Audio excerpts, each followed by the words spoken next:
15 ইঞ্চি দেওয়া আছে, তাই না? হ্যাঁ 15 ইঞ্চি। আমি তার মানে দেখাচ্ছি। আপনি যখন বেস বসাবেন, হ্যাঁ বেস বসানো থেকে 15 ইঞ্চি হিসাব করে সেইখান থেকে 23 ইঞ্চি পর্যন্ত শর্ট কলাম রাখবেন। আসসালামু আলাইকুম, কেমন আছেন আপনারা সবাই? একটি সাইট ভিজিট করতে গিয়েছিলাম, সেখানে মূলত মাটি কাটার কাজ শেষ, ফুটিং এবং শর্ট কলামের যে কাজগুলো সেগুলো হচ্ছে।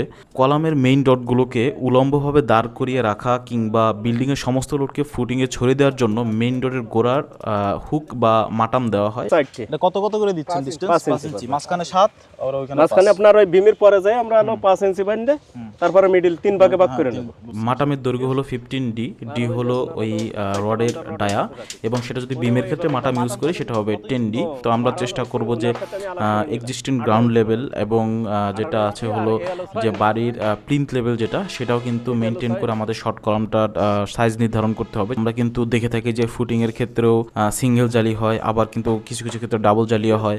তো ফুটিংয়ের রডের কিন্তু যে এল মাটাম আছে সেটাও কিন্তু নির্ধারণ করে দিতে হবে যে হচ্ছে কিনা। রিং রডের ক্ষেত্রে আমরা দেখব যে স্পেসিংগুলো ঠিক আছে কিনা ডিজাইন অনুযায়ী।